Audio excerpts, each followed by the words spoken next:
Good morning students. Today's our new chapter is journal entry. यहाँ पर जो हमारा आगे से चैप्टर कंटिन्यू था, हम उसको ही आगे कंटिन्यू करने वाले हैं और journal entry part 3 third part आज स्टार्ट कर रहे हैं, जिसमें हम आज एक नया सा इलस्ट्रेशन देखने वाले हैं। Illustration number 6, right journal entries in the books of Shri Vasant in the books of Shri Vasant Traders for the following transaction। यहाँ पर आपको अलग अलग ट्रांजेक्शन्स दिए हुए हैं एंड 2014 जून 1 हम डेट में लिखने वाले। जब आंसर हम सॉल्यूशन स्टार्ट करते हैं तो ऊपर हेडिंग आएगा journal entry in the books of Shri Vasant traders. Date में लिखना है 2014 जून 1 एंड अब हम इसका ट्रांजेक्शन रीड कर रहे हैं। A current account is opened with SBI Bank by depositing 20,000। हमने एक करंट अकाउंट ओपन किया है और वहां पर हमारा स्टार्टिंग का डिपॉजिट है 20,000 रुपीज। तो हमने बैंक अकाउंट ओपन करवाया, बैंक में पैसे डलवाए हैं। तो नंबर 1, कैश हमारे पास से जाने वाला है और वो कैश जाने वाला है SBI बैंक में। So bank account is a personal kind of nature and as per the personal account the rule is debit the receiver। जहां पर पैसे जाएंगे हम उस अकाउंट को डेबिट करेंगे and that's why SBI bank account is debit by 20,000 and cash हमारे पास से जाने वाला है। कैश हमारे पास से जाने वाला है तो कैश अकाउंट को हम यहाँ पर क्रेडिट करेंगे 20,000 रुपीज। दिख रहा है स्क्रीन पे। Second one, goods sold for 5,000 the amount of which directly deposited in the bank। हमने गुड सेल किया। सेल करते हैं तो सेल अकाउंट और वो भी क्रेडिट होता है। Sale account is always credited and that's why cell account credit 5,000। लेकिन पैसा हमें कैश नहीं मिलने वाला, पैसा डायरेक्टली बैंक में जाने वाला है। That's why bank account is debit, sale account is credit, amount of rupees 5,000। So once again, bank account debit, sale account credit, amount of rupees 5,000। Fourth entry, furniture of 10,000 is purchased and payment is made through check। हमने purchase तो किया है लेकिन ये purchase of goods नहीं है, ये purchase of assets है। कैसे पता चलेगा परचेज ऑफ एसेट है? बिकॉज यहाँ पर वर्ड यूज हुआ है फर्नीचर। हमने फर्नीचर परचेज किया, हमारे पास आने वाला है फर्नीचर, तो हम फर्नीचर अकाउंट को डेबिट करेंगे। हम फर्नीचर अकाउंट को डेबिट करेंगे और चेक से पेमेंट होने वाला है तो बैंक अकाउंट को हम क्रेडिट करेंगे। Once again, furniture account debit होगा और बैंक अकाउंट हमारा क्रेडिट होने वाला है। ठीक है, next one, withdrawn. Harsh Soni अपना माइक म्यूट कर दो। Point number 8, withdrawn from bank 400 for personal use and Harsh Soni once again आप अपना माइक म्यूट कर दो।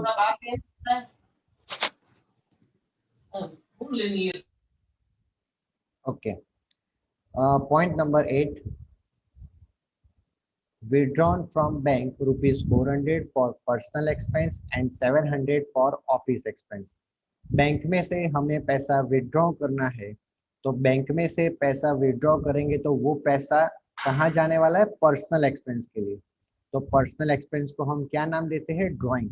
तो drawing account debit 400, office expense account debit 700 और बैंक में से पैसा जाएगा बैंक अकाउंट क्रेडिट 1100। यहाँ पर आप देख सकते हो ड्रॉइंग अकाउंट डेबिट। क्यों ड्रॉइंग अकाउंट डेबिट? वहां पर वर्ड यूज हुआ है पर्सनल एक्सपेंस। तो drawing account debit 400, cash account debit 700 और दोनों का टोटल 1100। बैंक में से पैसा जाएगा तो बैंक अकाउंट हम क्रेडिट करेंगे। As per the rule personal account credit the giver. जो पैसा हमें देने वाला है उसे हम क्रेडिट करेंगे तो बैंक अकाउंट हमने क्रेडिट कर दिया। Point number 8 covered। Now point number 10, a check of rupees 1,500 received from Virat। हमें 1500 का चेक विराट के पास से मिला, हमें मिला है चेक, हमें मिला है चेक, यानी कि पैसा तो आएगा लेकिन वो कैश नहीं आएगा, वो पैसा डायरेक्ट जाएगा बैंक में, because the word use is cheque. Hence bank account is debit 1500, bank account is debit 1500। और वो चेक किसने दिया है? विराट। विराट एक पर्सन है तो पर्सनल अकाउंट का रूल अप्लाई होगा, credit the giver, and that's why bank account is debit and Virat account credit 1500। Next 15 points. Goods of 3000 sold on cash to Parthiv, out of which 50% amount received by check. Goods of 3000 sold on cash. हमने goods sale किया है, that's why sale account credited by 3000. Goods हमने sale किया है तो sale account credit होगा 3000, लेकिन 50% amount received by check, 50% हमें चेक मिला, 50% चेक मतलब 3000 का 50% मीन्स 1500, 50% यानी 1500 उसका चेक मिला तो बैंक अकाउंट डेबिट होगा। वंस अगेन हमने सेल किया तो 3000 हम सेल अकाउंट में क्रेडिट लिखेंगे, आप देख सकते हो स्क्रीन पे 3000 हम सेल अकाउंट में क्रेडिट लिखेंगे, लेकिन 50% मीन्स 1500 रुपए का हमें मिला है चेक तो बैंक अकाउंट डेबिट करेंगे 1500 से, लेकिन बाकी के 1500 हम क्या देंगे? बाकी का जो है वो कैश दे देंगे, क्योंकि सेल किया है मतलब पैसा तो हमें मिलना चाहिए, तो आधा चेक मिला और आधा कैश मिला। हमें तो पैसों से काम है, चाहे वो कैश में मिले या बैंक में मिले। इवन आज की तारीख में वो आपको पेटीएम, गूगल पे या भीम पे, फोन पे कहीं से भी मिले, हमें पैसा मिलना चाहिए। तो सेल तो किया है 3000 का तो हमें 3000 रुपये मिलने चाहिए, तो चेक किया है 1500 का तो बैंक अकाउंट डेबिट होगा 1500, एंड बाकी के जो 1500 है उसको हम कैश अकाउंट डेबिट कर देंगे। ठीक है, next 18 number, fire insurance premium 450 and life insurance premium 300 are paid by check. Fire insurance premium तो ये हमारे बिजनेस का इंश्योरेंस है कि बिजनेस में अगर गलती से कोई आग लग जाए तो हमारा ये इंश्योरेंस किया होगा तो हमें ये काम आएगा। तो ये जो हमारा इंश्योरेंस प्रीमियम है ये बिजनेस का एक्सपेंस है, और बिजनेस के एक्सपेंस के लिए हम वर्ड यहाँ पर यूज करने वाले हैं इंश्योरेंस प्रीमियम अकाउंट डेबिट। संवेक्षा आपको ग्रुप में कुछ नहीं लिखना है, जो पर्सनल बातें करनी है वो आप कर सकते हो। सॉरी सर, बाय मिस्टेक हो गया। ओके, फायर इंश्योरेंस प्रीमियम, तो यहाँ पर हम इंश्योरेंस प्रीमियम अकाउंट डेबिट करने वाले हैं 450, क्योंकि बिजनेस का एक्सपेंस है। Insurance premium account debit 450 and life insurance, life insurance is a personal kind of nature, तो यहाँ पर हम इसको नाम देंगे ड्राइंग, हम इसको नाम देने वाले हैं ड्राइंग। तो ड्राइंग अकाउंट डेबिट 300।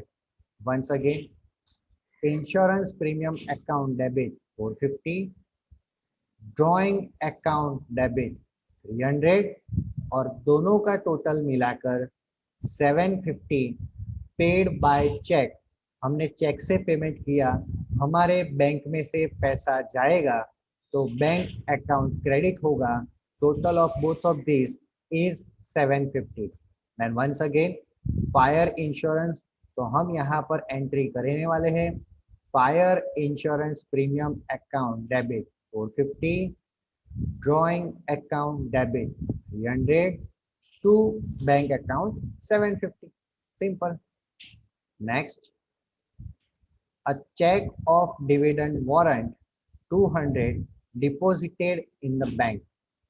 डिविडेंड, मैंने डिविडेंड आया है ये मैंने आपको आगे स्क्रीन पे समझाया था, जहां पर डिविडेंड हमारे लिए इनकम होती है, और भले इन्होंने लिखा है चेक, अगर ये चेक वर्ड ना भी लिखा हो तो हमें समझना है कि डिविडेंड हमेशा बैंक में ही मिलता है। चेक वर्ड ना लिखे, बैंक वर्ड ना लिखे, तो भी आपको इसकी एंट्री बैंक अकाउंट डेबिट ही करनी है। मैंने आगे समझाया था जो इसके आगे वाली क्लास में, तो वहां पर डिस्कशन हो चुका है कि डिविडेंड हमारे लिए इनकम है, तो डिविडेंड अकाउंट क्रेडिट, और ये पैसा हमें बैंक में मिलेगा तो बैंक अकाउंट डेबिट। तो एंट्री क्या हुई? Bank account debit, dividend account credit. Next, okay. अब ये जो 25 नंबर का ट्रांजैक्शन है, ये थोड़ा सा इम्पोर्टेंट है, बिकॉज ये ट्रांजैक्शन एक है लेकिन इसकी जर्नल एंट्री होने वाली है दो। 25 नंबर के ट्रांजैक्शन की दो जर्नल एंट्री होने वाली। नंबर 1, बैंक इंटरेस्ट के लिए अलग एंट्री। नंबर 2, बैंक चार्जेस के लिए अलग एंट्री। तो पहले मैं यहाँ तक ही वर्ड ये पढ़ने वाला हूँ, ये एंड वाला सब बाद में। Bank has credited 100 for bank interest. अगर आपका बैंक में अकाउंट होता है तो बैंक वाले आपको उसके ऊपर देते हैं इंटरेस्ट। आपको उसके ऊपर क्या देते हैं? इंटरेस्ट। हर साल में 2 बार या 4 बार वो आपके अकाउंट में क्रेडिट करते हैं। मतलब अगर आपका अकाउंट में 1000 रुपया बैलेंस पड़ा है तो on 1000 balance they are providing you 2% 3% interest. तो उसके ऊपर आपको 20 रुपीज या ऐसा कुछ मिल जाएगा एज अ इंटरेस्ट। तो ये जो इंटरेस्ट है, याद रखना, बैंक इंटरेस्ट हमारे लिए इनकम होती है। बैंक इंटरेस्ट हमारे लिए इनकम होती है और इनकम हमेशा क्रेडिट होता है। नॉमिनल अकाउंट का रूल है कि इनकम हमेशा क्रेडिट होगा, एक्सपेंस हमेशा डेबिट होगा। तो बैंक इंटरेस्ट हम इसको करेंगे credit, bank interest account credit, और डेबिट किसको करेंगे? बैंक अकाउंट, क्योंकि पैसा किस में आने वाला है? बैंक में आएगा। तो bank account debit, bank interest account credit, bank interest credit, bank account debit, 100 रुपए। ये हुआ फर्स्ट। अब आगे, bank has debited 50 as bank charges. Bank वाले आपसे चार्ज भी लेंगे, आपको इंटरेस्ट तो देंगे लेकिन आपसे चार्ज भी लेते हैं। कौन सा चार्ज होता है? मेंटेनेंस चार्ज बोल सकते हो। फिर आपके मोबाइल में एसएमएस आता है, आपके अकाउंट में कोई भी ट्रांजैक्शन होता है तो उसके ऊपर आपको एसएमएस मिलता है, तो एसएमएस का चार्ज गिन सकते हैं। अगर आपके पास एटीएम कार्ड है तो एटीएम कार्ड का चार्ज गिन सकते हैं। ऐसे कोई ना कोई वो चार्ज आपसे वसूलने वाले। तो ये होता है हमारे लिए एक्सपेंस। तो एक्सपेंस क्या होता है? डेबिट। तो bank charges account debit, bank charges account debit, और बैंक अकाउंट क्रेडिट। तो यहाँ पर दो एंट्री, नंबर 1 ये हमारे लिए इनकम है, नंबर 2 ये हमारे लिए एक्सपेंस है। तो इनकम में क्या होगा? ये credit, bank account debit to bank interest. Expense में क्या होगा? ये debit, bank charges account debit to bank account. देख सकते हो नीचे आप यहाँ पर दो अलग अलग एंट्री की होगी है। इंटरेस्ट हमारे लिए इनकम है तो ये क्रेडिट और बैंक डेबिट। चार्जेस हमारे लिए एक्सपेंस है तो चार्जेस डेबिट और bank credit. Then 28, a check of rupees 800 issued to परम as final settlement। हमें परम को 800 रुपए का चेक फाइनल सेटलमेंट पे दिया है। तो पहले चेक कर लेने का, परम का कोई ट्रांजैक्शन है? देखो, पहला तो करंट अकाउंट का है, दूसरा गुड सेल का है, थर्ड फर्नीचर का है, उसके बाद ये विड्रॉन बैंक है, ये विराट है, ये पार्थिव है, ये इंश्योरेंस प्रीमियम है, ये डिविडेंड है, और ये बैंक चार्जेस है। मतलब परम का कोई ट्रांजैक्शन है नहीं, ऐसा देख लेने का, क्योंकि उससे आपको डिस्काउंट हो तो पता चलता है। अभी यहाँ पर तो ऐसा कुछ है नहीं, तो सिंपली हमें परम से cheque, a cheque of 800 issue to Param, हमने परम को चेक दिया है। अगर हमने परम को चेक दिया है तो क्या होगा? बैंक में से पैसा जाएगा, बैंक में से पैसा जाएगा, बैंक अकाउंट क्रेडिट एंड परम अकाउंट डेबिट। पर्सनल अकाउंट का रूल अप्लाई किया, डेबिट द रिसीवर, चेक मिलेगा परम को, तो परम अकाउंट डेबिट। पर्सनल अकाउंट का रूल अप्लाई किया, कि चेक हमारा बैंक में से हमने चेक दिया है, credit the giver, bank account credit. जिसको चेक मिला वो डेबिट और बैंक अकाउंट क्रेडिट। अब उसका ही ऑपोजिट नीचे है। यहाँ पर इश्यू का मतलब देना होता है, हमने चेक दिया, इश्यू किया। उसका ऑपोजिट, हमें चेक मिला है, और चेक किससे मिला है? Shivaji. A cheque of 600 is received from Shivaji. तो चेक मिला है, credit the giver, Shivaji account credit, credit the giver, Shivaji account credit. जिसने चेक दिया है, हमको दिया है, उसको हम क्रेडिट करेंगे, शिवाजी अकाउंट क्रेडिट। और हमें चेक मिला है, तो पैसा कहाँ पर आएगा? बैंक में। तो bank account debit, Shivaji account credit. ये हो गया आपका 30 नंबर का ट्रांजेक्शन। ठीक है ना? इसके बाद हमें करना है नरेशन। नरेशन तो एकदम सिंपल, आपको बीइंग करके पूरा ट्रांजेक्शन लिख देना है। एलएफ का कॉलम खाली रहेगा, अमाउंट आपने लिख दिया हो, तो फाइनली हम अमाउंट के कॉलम को टोटल करने वाले हैं, और अमाउंट का टोटल यहाँ पर टैली हो जाएगा। ठीक है? तो ये खत्म करने के बाद हम आगे बढ़ेंगे नेक्स्ट ट्रांजेक्शन के ऊपर। अभी आएगा डिस्काउंट वाला पॉइंट। ये बहुत ही डिफिकल्ट, पूरे चैप्टर का सबसे डिफिकल्ट पार्ट यही रहेगा, trade discount and cash discount. देखो, इसको पहले ध्यान से समझना है। अगर आप इसको नहीं समझ पाए तो आपकी गलती इसी में कहीं पर हो सकती है। क्या ध्यान रखना है? ध्यान से सुनना। डिस्काउंट दो तरह से होता है, एक trade discount, second one is cash discount. मैं एक एग्जांपल लेता हूँ कि आप कभी ऑनलाइन शॉपिंग करते हो। से फॉर एग्जांपल कि अगर आपको कोई मोबाइल फोन नया ऑर्डर करना है, तो आप सब जानते हो कि जो शॉप पे मिलता है, जो मॉल में मिलता है, उससे थोड़ा सा प्राइस कम होता है compare to retail. Online shopping में थोड़ा सा प्राइस उसका कम होता है। अब से फॉर एग्जांपल आपने आज एक फोन का नया मॉडल चेक किया, अब उसकी प्राइस है 15,000। फिर वहां पर लिखा हुआ है कि हम आपको देने वाले 2,000 रुपये डिस्काउंट। मतलब अगर आज आप इसको ऑर्डर करते हो तो 13,000 में मिलेगा। तो ये डिस्काउंट तो सबके लिए, सिर्फ ऐसा नहीं है कि वो फ्लिपकार्ट वाले या अमेजोन वाले हमारे कोई ऐसे पर्सनल रिश्तेदार होते। ये डिस्काउंट तो सबको मिलेगा। तो 2,000 रुपये का डिस्काउंट सबको मिलने वाला है। तो वो फोन हमारे लिए आज की तारीख में अगर ऑर्डर करते हैं तो हो जाता है 13,000। लेकिन अभी नवरात्रि आएगा, फेस्टिवल, तो ऐसे फेस्टिवल्स पे कुछ नया नया वो लोग ऑफर लाते हैं। दिवाली हो, नवरात्रि हो, तो इन सब पे वो लोग फेस्टिवल ऑफर आता है। और ऑफर ऐसा आया नवरात्रि के टाइम पे कि अगर आप ये नवरात्रि के टाइम पे अगर आप ये परचेस करते हो तो आपको एक्स्ट्रा डिस्काउंट मिलेगा 1,000 का। मतलब एक्चुअली फोन की प्राइस 15,000, आपको सबको डिस्काउंट मिलेगा 2,000, मतलब आप सब लोगों के लिए 13,000।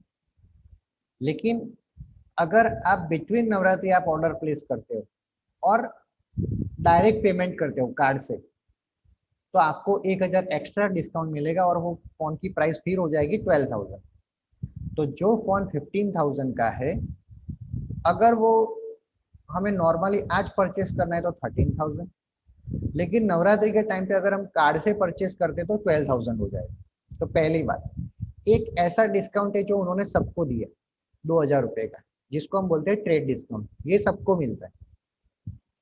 लेकिन कैश डिस्काउंट उन्हीं लोगों को मिलेगा जिन लोगों ने कार्ड से परचेस किया। कार्ड से परचेस किया मतलब उन्होंने ऑनलाइन पेमेंट किया, और ऑनलाइन पेमेंट किया है तो वो डिस्काउंट उन सब लोगों को मिलेगा। इट मीन्स कि ट्रेड डिस्काउंट सबको मिलता है, बट कैश डिस्काउंट सबको नहीं मिलता। ये उन्हीं कस्टमर्स को मिलता है जो कैश पेमेंट करते हैं। Once again, trade discount is for every customer, but cash discount is only for those customers who are paying by cash or check or any online mode.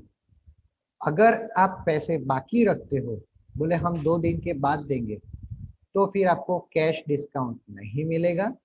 लेकिन आपको ट्रेड डिस्काउंट तो मिलेगा ही मिलेगा। अभी in short, trade discount customer चाहे cash purchase करे या credit purchase करे, सबके लिए है। लेकिन कैश डिस्काउंट सिर्फ कैश पेमेंट वालों के लिए ही है। जो क्रेडिट पे परचेस करेगा उसको ये नहीं मिलने वाला। तो वही है trade discount and cash discount. मतलब अब आपको ट्रांजैक्शन को आइडेंटिफाई करना है कि अगर वो ट्रेड डिस्काउंट लिखा है तो वो तो मिलने ही वाला है, लेकिन कैश डिस्काउंट हम डायरेक्टली नहीं दे देंगे। हमें उसको पहले पहचानना है कि ये कैश ट्रांजैक्शन है या क्रेडिट ट्रांजैक्शन। अगर वो कैश ट्रांजैक्शन निकला तो हम डायरेक्ट पेमेंट कर सकते, तो कैश डिस्काउंट भी मिल जाएगा। लेकिन अगर वो क्रेडिट ट्रांजैक्शन निकला तो हम उसको कैश डिस्काउंट नहीं देंगे। ठीक है, अब कैसे पता चलेगा ट्रांजैक्शन कैश या क्रेडिट है? चैप्टर नंबर 2 में हम सीख चुके हैं। अगर कहीं पर पर्सन का नाम दे दिया हो तो उसे हम बोलते हैं क्रेडिट ट्रांजैक्शन। अगर कहीं पर ट्रांजैक्शन में पर्सन का नाम दिया हो तो उसे बोलेंगे क्रेडिट ट्रांजैक्शन। जैसे कि कोई भी नाम लिखा हो,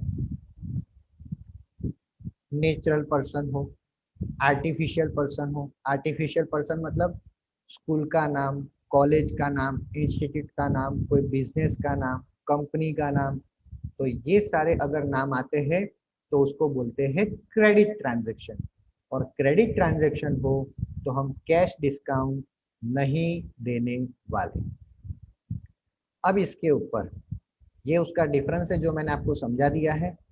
अब इसके ऊपर हम एक सम देखने वाले हैं, ध्यान से समझ के। जर्नल एंट्री गलत नहीं होगी। अब जो गलत हो सकता है वो है अमाउंट नंबर 1। अब ये मैं आप सब लोगों से पूछने वाला हूं और आपको सिर्फ बताना है कि कैश है credit. Goods of 10,000 purchase at 10% trade discount from Taruna traders.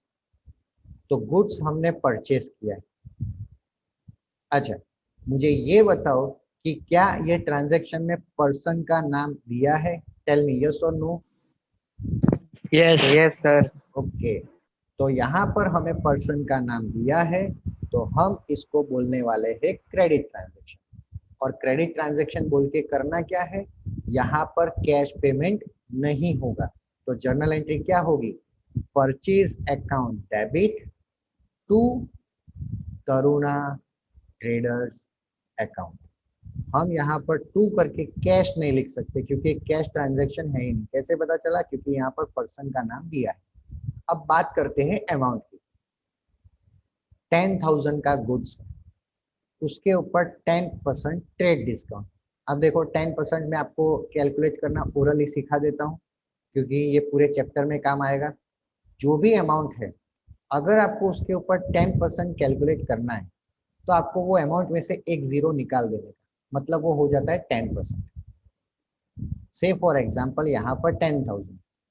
अब अगर उसका 10% करोगे मतलब एक जीरो निकाल दो तो ये कितना हो जाएगा? 1,000। और ये 1,000 माइनस करेंगे तो वो परचेस की नेट अमाउंट कितनी हो जाएगी? 9,000। मतलब जो गुड्स 10,000 का है वो हम परचेस करने वाले हैं 9,000 में। तो यहाँ पर आपकी जर्नल एंट्री देखो, purchase account debit to Taruna traders account and amount यहाँ पर आएगी 9,000। स्क्रीन पे दिख रहा है, क्लियर है। Second point, transaction number 5। तो हम यहाँ पर डेट लिखने वाले 5। Goods of 7,000 sold to Gandhi brothers on cash at 5% trade discount. अब इस ट्रांजैक्शन में से देखकर बताओ ये कैश ट्रांजैक्शन है या क्रेडिट? टेल लें। कैश ट्रांजैक्शन है। Cash transaction. यस, बहुत बढ़िया। क्योंकि यहाँ पर वर्ड यूज हुआ है, भले पर्सन का नाम है, भले पर्सन का नाम है, लेकिन यहाँ पर कैश वर्ड यूज हुआ है and that's why it is a cash transaction. तो कैश ट्रांजैक्शन है, सिंपल सी बात। जब भी मैं गुड सेल करता हूँ, जब भी हम गुड सेल करते हैं तो हमें क्या मिलने वाला है? Cash. Cash account debit, sale account credit. Once again, cash account debit, sale account credit. अब अमाउंट की बात करते हैं, 7,000, उसके ऊपर हमें 5% कैलकुलेट करना है। अब देखो ये भी सीख लो ध्यान से। 10% तो मैंने आपको सिखाया क्या करना होता है। 10% में एक जीरो निकाल दो, मतलब 10%। अब अगर मैं इसमें से एक जीरो निकालता हूँ तो 700 होगा, लेकिन वो तो 10% है। अब हमें चाहिए 10 का हाफ, मतलब अब इसका भी आपको हाफ कर देने का। वंस अगेन, 7,000 का 10% मतलब 700। अब उसका हाफ कर दो, 350। तो 7,000 में से 350 अगर आप माइनस करते हो तो आपको यहाँ पर आंसर मिल जाएगा 6650। Second transaction, cash account debit to sales account. Next one, point number 8, goods of 12,000 purchased from Mangaldas at 10% trade discount and 5% cash discount. Payment is made in cash. Now tell me whether it is cash or credit. Cash. Yes. Cash. Yes. भले यहाँ पर नाम है Mangaldas, but word use हुआ है cash, and that's why it is a cash transaction. तो यहाँ पर जर्नल एंट्री होती है कि जनरली बोल रहा हूँ, जर्नल एंट्री होती है purchase account debit, cash account credit. Purchase account debit, cash account credit. लेकिन यहाँ पर एक और वर्ड आया, वो वर्ड है कैश डिस्काउंट। मैंने आपको बताया था अगर ये कैश ट्रांजैक्शन है, अगर ये कैश ट्रांजैक्शन है तो ही कैश डिस्काउंट आएगा। अगर ये कैश ट्रांजैक्शन है तो ही कैश डिस्काउंट आएगा। तो आप सब लोगों ने बोला अभी कि सर ये कैश ट्रांजैक्शन है तो कैश डिस्काउंट भी आएगा। अब याद रखो, कैश अगर डेबिट हुआ तो डिस्काउंट भी डेबिट होगा। इन दोनों का रिलेशन पॉजिटिव है कि कैश डेबिट हुआ तो डिस्काउंट भी डेबिट। अगर कैश क्रेडिट होता है तो डिस्काउंट भी क्रेडिट होगा। तो वंस अगेन, मैंने पहले जर्नल एंट्री क्या बताया, purchase account debit to cash account, मतलब अगर कैश क्रेडिट हुआ तो हम डिस्काउंट को भी क्रेडिट करेंगे। अब जर्नल एंट्री 2 मिनट देख लो यहाँ पर कि purchase account debit to cash account to discount account. मैंने बोला था इन दोनों का पॉजिटिव रिलेशन होता है, ये क्रेडिट तो ये भी क्रेडिट। अब बात करते हैं अमाउंट की। पॉइंट नंबर 8, गुड्स है 12,000 का, अमाउंट कैसे करने की। पहले ट्रेड डिस्काउंट तो माइनस कर ही देना है, इसमें तो कोई सोचना ही नहीं है।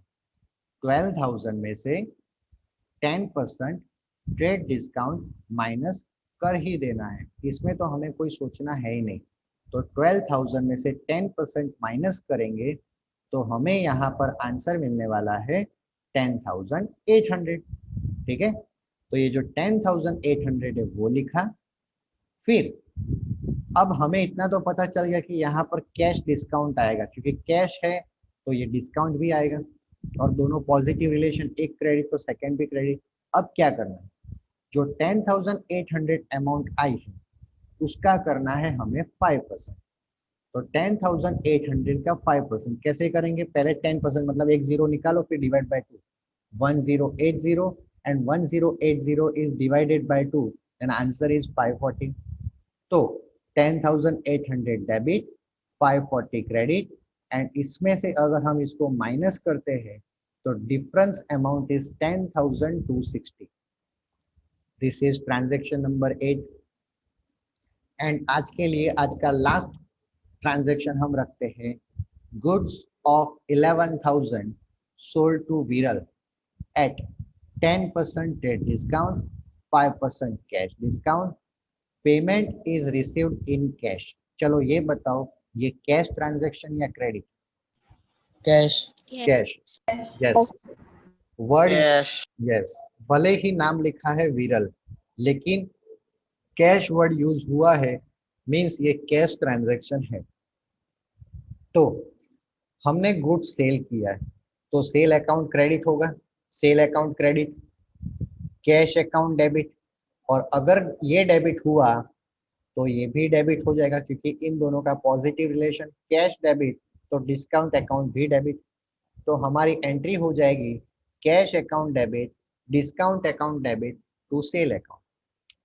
आप देख सकते हैं। अब अमाउंट की बात करते हैं। 11,000 का गुड्स, उसके ऊपर 10% ट्रेड डिस्काउंट। अगर हम इसमें से इसको माइनस करते हैं 11,000 का 10%, एक जीरो निकाल दो, 1100। 11,000 में से अगर हम 1100 माइनस करते हैं then answer will be 9,900। Now इसके बाद क्या होगा, 9,900 का 5%, तो 9,900 के ऊपर आप 5% कैलकुलेट करोगे तो आपको डिस्काउंट की अमाउंट मिल जाएगी एंड दैट इज 495। और ये निकालने के बाद अगर हम इसमें से ये अमाउंट को माइनस कर देंगे तो आंसर हो जाएगा 9,405। ठीक है, तो ये था हमारा 10 नंबर का ट्रांजैक्शन। तो आज के लिए इतना ही रखते हैं and thank you so much.